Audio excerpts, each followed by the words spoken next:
Mm. In today's class, we will discuss apomixis. Generally, in angiospermic plant, sexual reproduction takes place.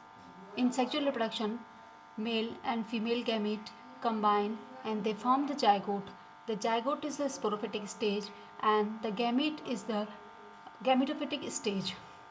Thus, in sexual cycle, diploid generation alternate with the haploid generation and this cycle repeats again and again. This is called the amphimixis and it is a natural process and most common process.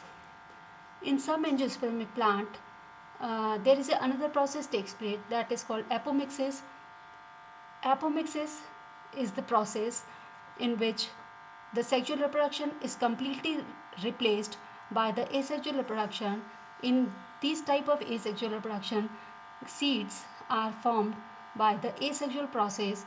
It means there is no formation of the gamete. So this process is also called agamospermy, means seeds are formed without the sexual reproduction.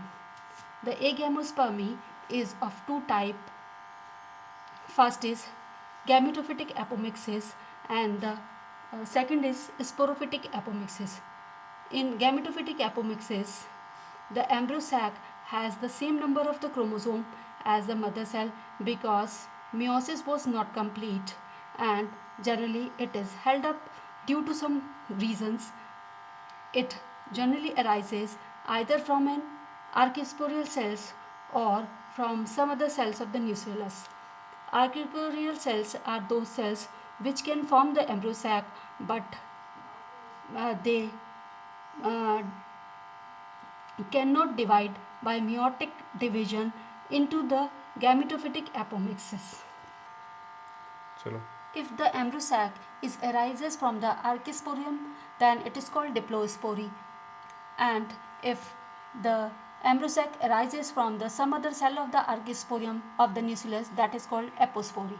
So here we can write like this: archisporium cell, it is a 2n cell. Embryo sac form, it is also 2n, and it converted into embryo, this is also 2n. So there is a gametic phase is replaced. In second type of gametophytic apomixis is apospory, in which non-archisporial cell form the embryo sac and this embryo sac form the embryo. Here also the gametophytic stage is not takes place. The other type of apomixis is sporophytic apomixis. In sporophytic apomixis, embryos are formed directly from the unreduced cells of the nucleus or some integument, generally inner integument. So, this is the apomixis. Hope you understand. In other classes, we will discuss some important topic also. Thank you.